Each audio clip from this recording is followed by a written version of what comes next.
Hi, welcome back to Creative Mizat. For the new viewers, I upload videos regarding the craft that I make to sell on Etsy store, other DIY projects, informational videos, school-related videos, and recipe videos. So don't forget to like, share, and subscribe.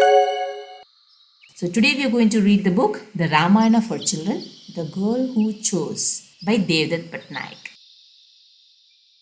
So this is a flick book, meaning that after reading a story, you can flick the book for the second story. So before we proceed, I want you to remind you that any book that you read is the narration of the author. That is the information perceived by the author narrated in a particular way.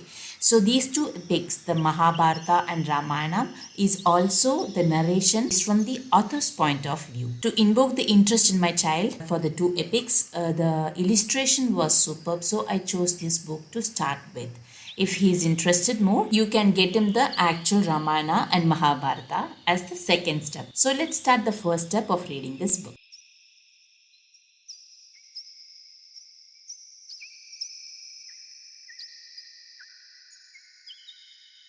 So when you flip the Mahabharata for children, the boys who fought. I read that the illustrations are done by the author himself. It was simple yet effective.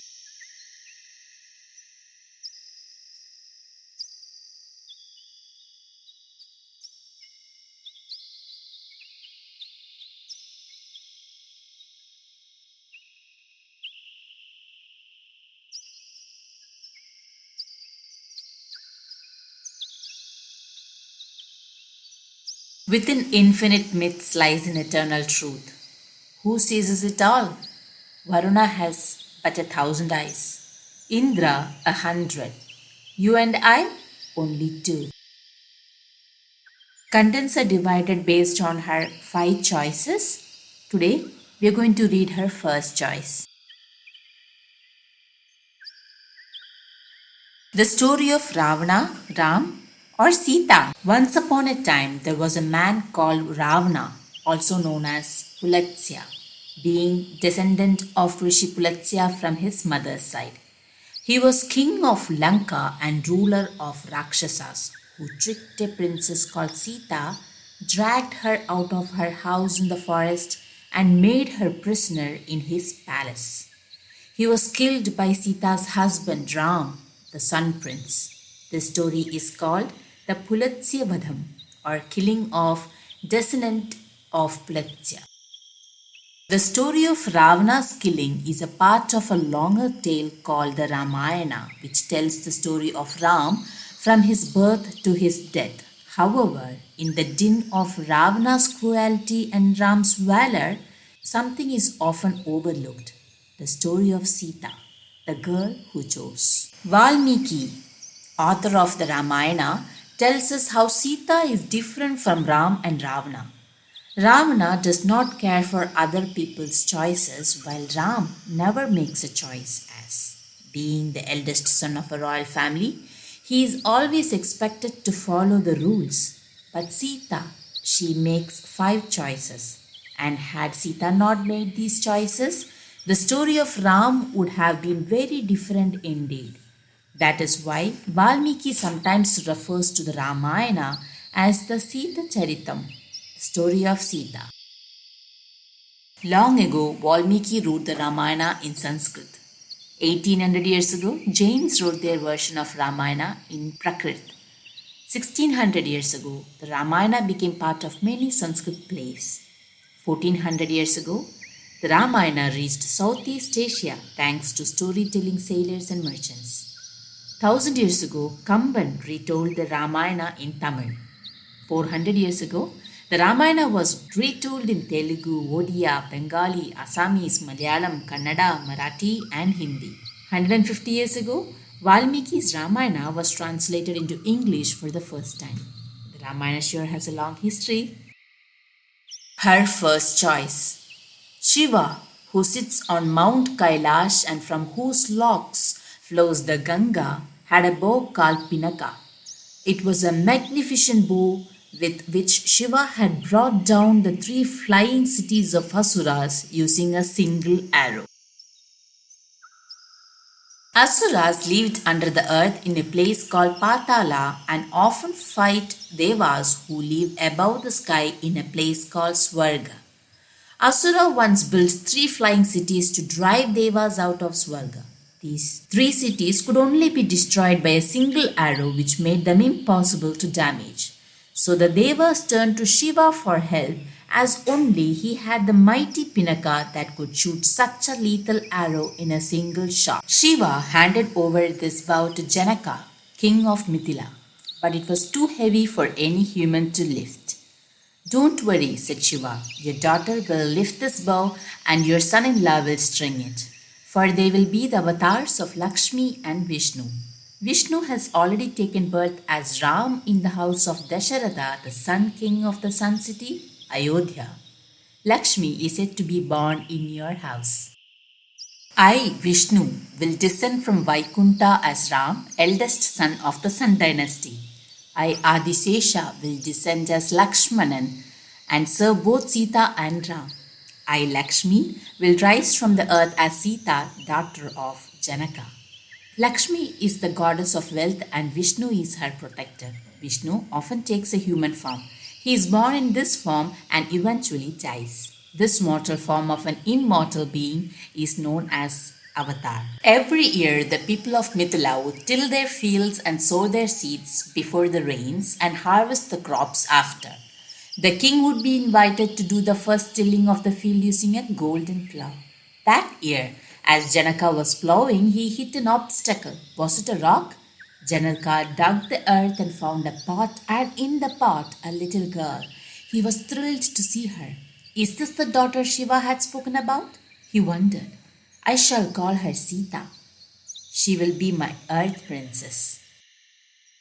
After Sita came into Janaka's life, Janaka's wife gave birth to a baby girl called Urmila, and Janaka's brother's wife gave birth to two other girls, Mandavi and Shrutakirti. Mithila was a happy place with four princesses, and just as Shiva had said, Sita alone could lift Shiva's bow, no one else could. Many years later, a rishi called Vishwamitra came to Mithila. He brought with him two young men, Ram and his younger brother Lakshman.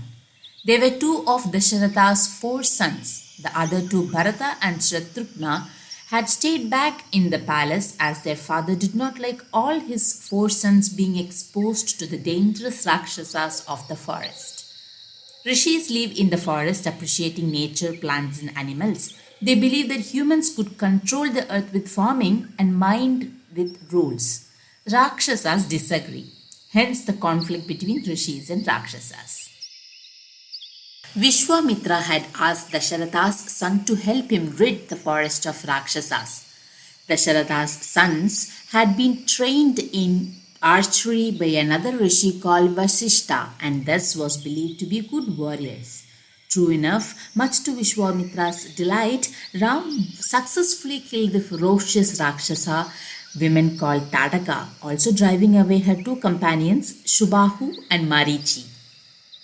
Vishwamitra then took Ram to another hermitage in the forest and pointed to a stone there.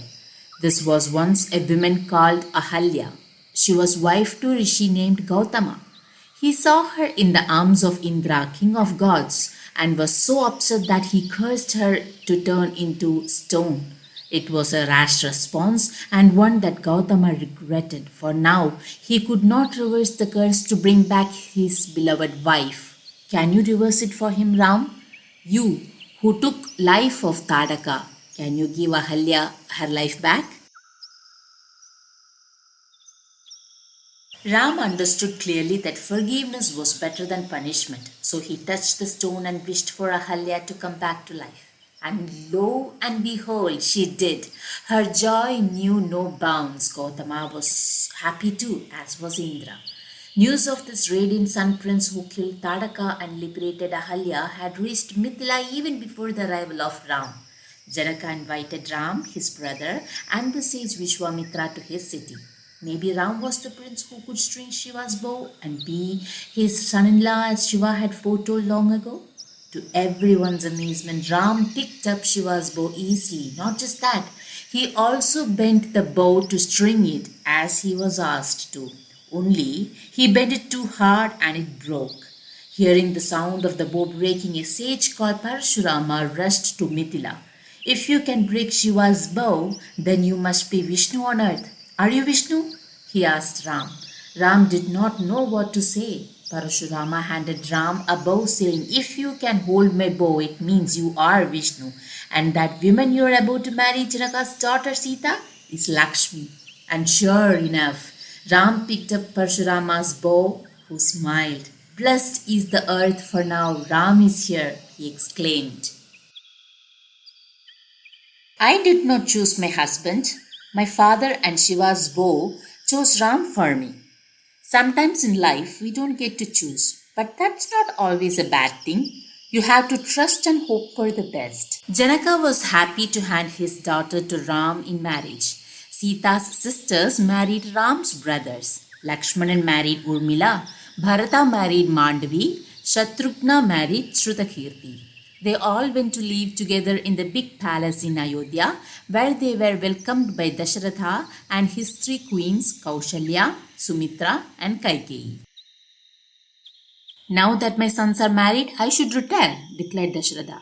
I should crown Ram king and he can take care of Ayodhya with his brothers. With Janaka's daughter by their side, they will surely be good guardians of the sun city. But there was a problem.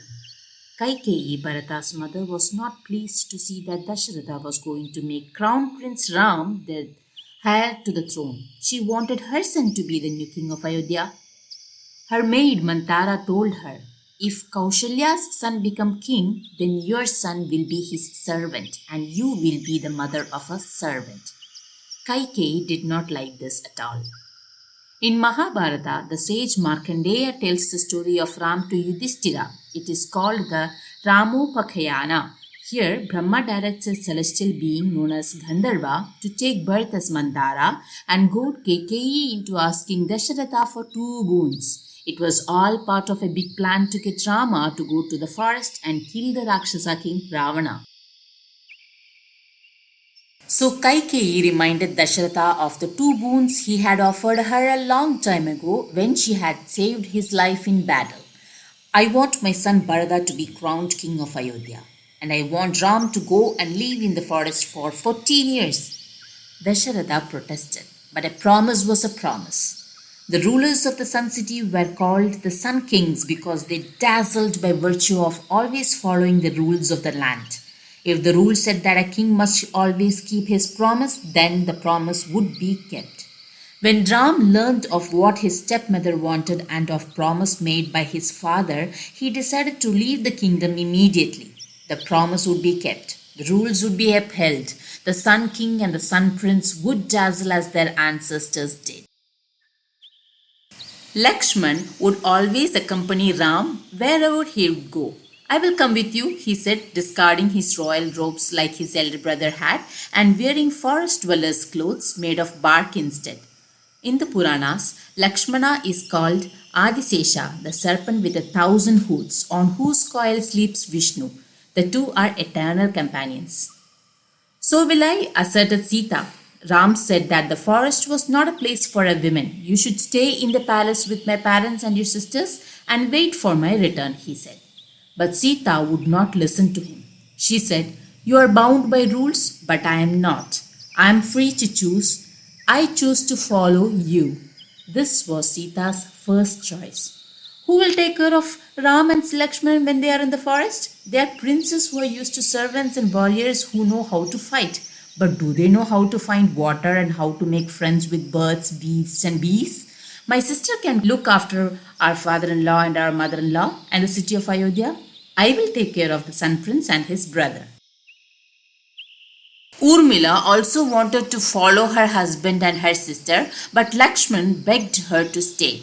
I will be too busy protecting Sita and Ram and I will not have time to look after you. Please understand. So Urmila chose to stay behind and wait for his return. In the Telugu versions of Ramayana, composed over 500 years ago, we hear the story of how Urmila slept through the period that her husband was in the forest. At night, she slept her share. During the day, she slept her husband's share. That way, Lakshman did not have to sleep at all in the 14 years that he watched over Sita and Ram. The whole city of Ayodhya witnessed Ram, Lakshman, and Sita leave the city and enter the forest. They followed the trio to the very edge, but Ram begged them to go back. Everyone wept for the Sun Prince who was bound by rules and for the Earth Prince who was free to choose. Dasharatha could not bear the tragedy that was befalling his family. He died just as Ram entered the forest. Having lost her son and her husband, Kaushalya was inconsolable in her grief. Kaikeyi was unsure, for she then realized the horror unleashed by her ambition. Meanwhile, Sumitra tried to comfort all. And Bharata? He refused to be king even though his mother had wished so. He was in his uncle's house when this event took place. When he returned and learned of the calamity, he rushed to forest to bring Ram back. But Ram refused to return. A promise is a promise, it must be kept. I must go to the forest and you must be king. Bharata did not like the idea of the rules being twisted to serve his mother's ambition. Rules surely existed to help people, not to hurt them. So he declared, as a king, I renounced my kingship and restore it to my elder brother Ram, rightful heir of the kingdom. I shall place your sandals on the throne and take care of Ayodhya as your custodian until you return. In the Puranas, Ram is called Maryada Purushottam, the man, Purush, who is exemplary, Uttam, as he respects rules and boundaries, Maryada. And so Bharata, the man who could be king, became custodian of his brother's kingdom, refusing to live in the palace as long as his brother was away. So this is the part 1. Stay tuned to my channel for the rest of the story. So if you have not subscribed to my channel, please do like, share and subscribe. See you in the next video. Bye.